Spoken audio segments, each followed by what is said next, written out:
Ramakrishna Hari Vitthal Kishore. Paralysis, लकवा कसलाही मनुष्य असू द्या,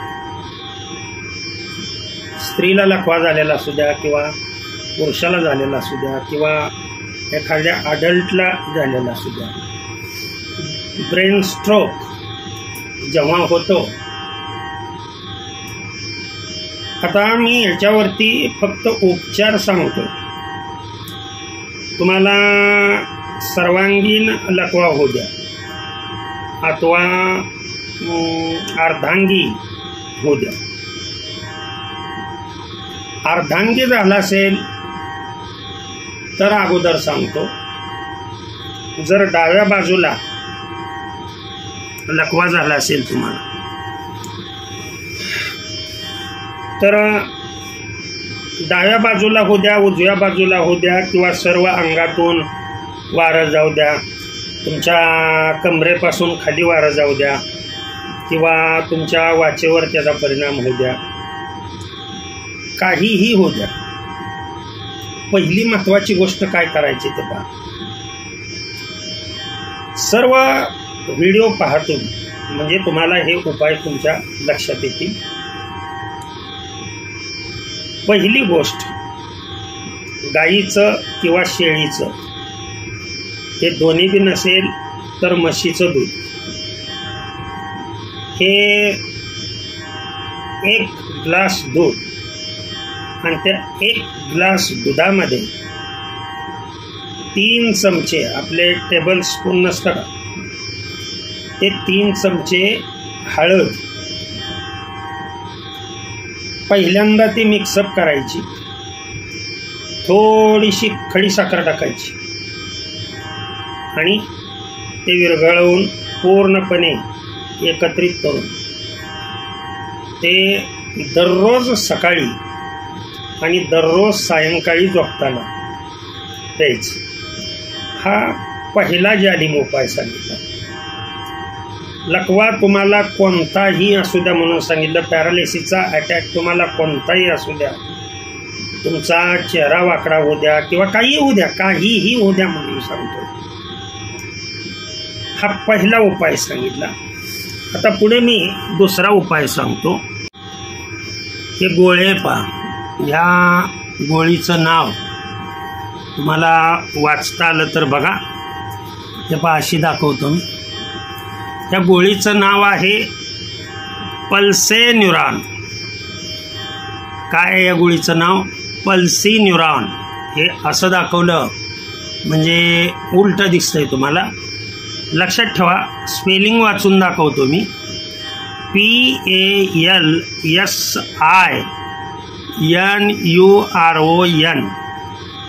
ही पल्सेन्युरॉनची कॅप्सूल मिळते.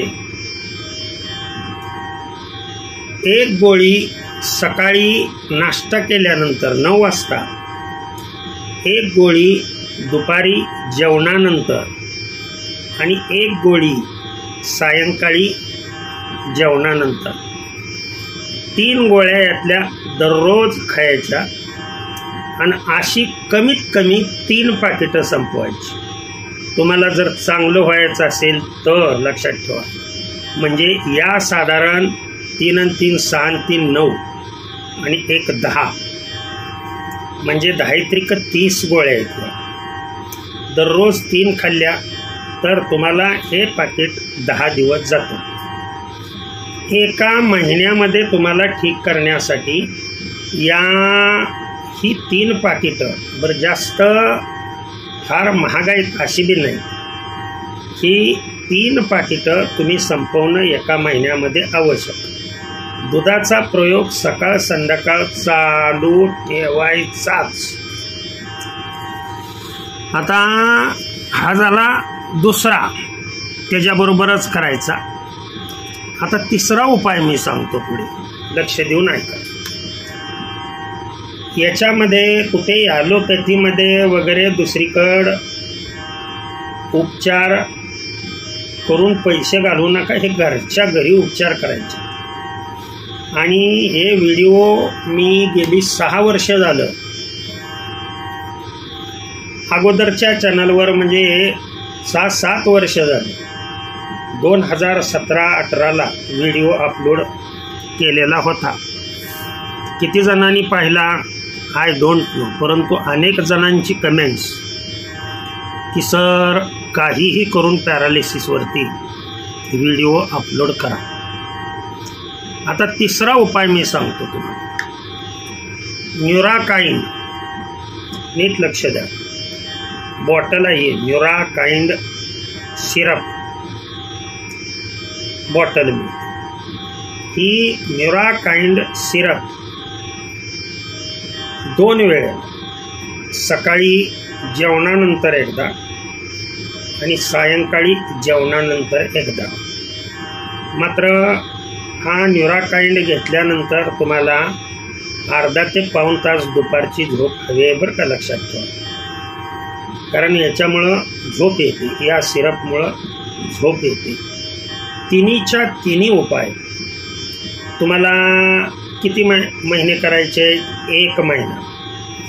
1 महिन्यामध्ये तुम्हाला 50 ते 75% फरक पडेल. पूर्णतः जर बरं तुम्हाला व्हायचं म्हटलं, लक्षात ठेवा, तर याच महिन्यामध्ये काय करायचं आहे पहा, नीट लक्ष द्या.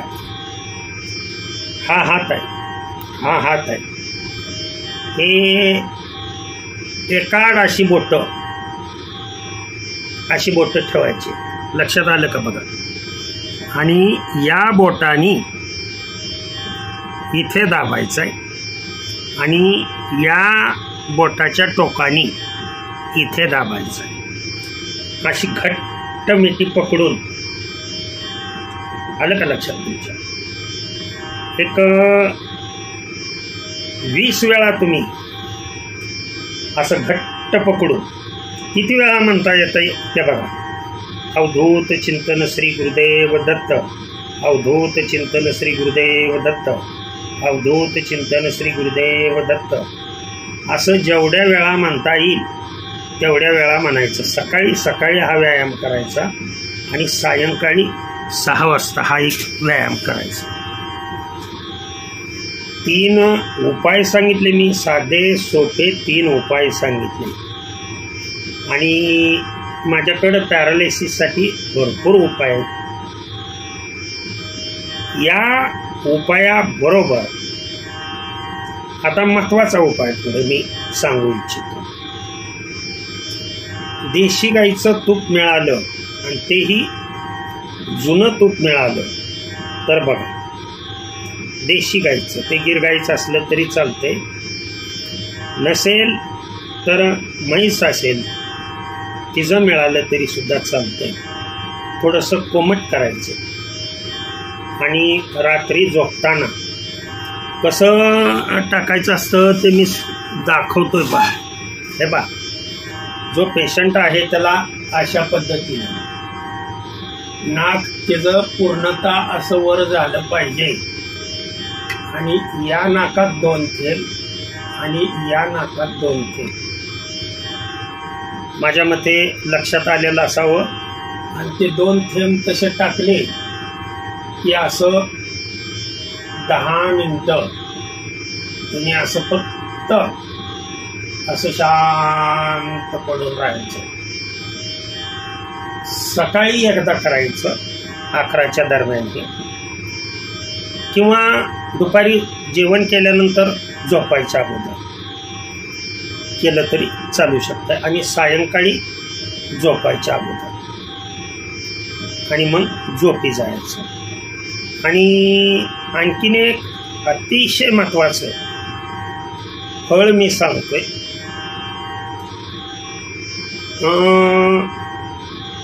बेलाचं फळ कुठे मिळतंय का बघा, लक्षात ठेवा. आणि बेलाचं फळ हे यासाठी फार महत्त्वाचं. ते बेलाचं फळ आणायचं आणि त्याच्या आतमधला फक्त चमच्याभरच गर काढायचं. बेलाच्या फळातील आतला चमच्याभर गर काढायचा आणि तो कोमट पाण्यामध्ये कुस्करायचा आणि त्याचा अर्क त्या पाण्यामध्ये मिसळून द्यायचा. हा सरबत म्हणा ना, थोडक्यात बेलाच्या फळाचा सरबत. आणि हा सरबत तुम्ही कधी प्राशन करायचा आहे तर 4 वाजता. दुपारी झोपेतून तुम्ही उठला की 4 वाजता हा सरबत प्राशन तुमच्याकडून केला गेला पाहिजे. आता चहा पिताना लक्षात ठेवा, कशाचा चहा करायचा ते सांगतो. 1 कपभर पाणी घ्यायचं, 1.5 कप पाणी घ्या. त्याच्यामध्ये थोडीशी दालचिनी, थोडंसं आलं अद्रक किसून आणि काळी मिरी 2, हे तिन्ही वस्तूचा एकत्रित केल्यानं गूळ, दूध, साखर, चहा पावडर असलं काही टाकायचं नाही, करायचा. आणि तो सकाळी एकदा जेव्हा तुम्ही उठून फ्रेश होता आणि सायंकाळी 6 वाजता येतं. एवढं जर तुम्ही केलं तर तुम्हाला संपूर्ण फरक पडेल. आपण या पॅरालिसिसवरती औषध देतो, लक्षात ठेवा. पण हे तुम्हाला घरच्या घरी करता येणारे साधा सोपा मी उपाय सांगितला. मुलं होत नसतील, म्हणजे संतती होत नसेल, काही डिफेक्ट काहीही असू द्या, त्याच्यावरची औषधं, मूळव्याध असेल त्याच्यावरचं औषध व्हिडिओमध्ये तर दिलेलीच आहे. परंतु त्याशिवाय जर तुम्हाला त्रास, त्यांनी क्युअर होणारच. पण सर्वांची बॉडीचं स्ट्रक्चर समसमान नाही. नाडी परीक्षण केल्यानंतर तुम्हाला ती औषधं दिली जातात. मी कुणाचा 1 रुपया घेत नाही. फक्त जे काय आहे ते औषधाचा खर्च तुम्हाला करावा लागतो. गुडघे दुखीसाठी सुद्धा मी तेल देतो. जालिम तेल असतं. गुडघे आयुष्यात पुन्हा दुखतच नाही. ते तेल जर तुम्ही 1.5 महिना लावलं, लक्षात ठेवा. फक्त ज्यांना तेल घ्यायचं आहे त्यांनी येताना बॉटल घेऊन यायची, म्हणजे त्या बॉटलमध्ये मला देता येतं तेल. ते तयार केलं जातं आणि पदार्थाच्या एकत्रीकरणापासून ते तेल तयार केलं जातं. असे अनेक उपाय, पार्किन्सन्स असेल, अल्झायमर असेल, किंवा पेशंटला फिट येत असेल, आजार कोणताही असू द्या, कॅन्सर असेल, एड्स असेल, याचे व्हिडिओ तर टाकलेतच. परंतु या सर्व रोगावरती आपण औषध देतो. फक्त याच्या अगोदर फोन आणि अपॉइंटमेंट घेणं आवश्यक असतं. लेक्चर मला दिवसभर असतात, त्याच्यामुळं मी वेळ काढून तुम्हाला वेळ देत असतो. तेवढ्या वेळामध्ये येऊन आपलं औषध घेऊन जायचं. भगवंतांनी दिलेलं ज्ञान आहे, विकू नये ते, लक्षात ठेवा. परंतु बाजारामध्ये कुठलीही गोष्ट फुकट नाही मिळत. मी फक्त औषधाचे पैसे घेतो. ते बनवून द्यायचं वगैरे ती भगवंताची सेवा समजतो मी. आलं का लक्षात तुमचं? त्यांनीच दिलेलं ज्ञान आहे, त्यांच्याच चरणी अर्पण करतो आणि सेवेला पूर्ण विराम देतो. पुंडलिक वरदा विठ्ठल, श्री ज्ञानदेव तुकाराम, पंढरीनाथ भगवान की जय. अवधूत चिंतन श्री गुरुदेव दत्त. श्री स्वामी समर्थ योगीराज हरिहर महाराज की जय. विठ्ठला विठ्ठला विठ्ठला विठ्ठला विठ्ठला.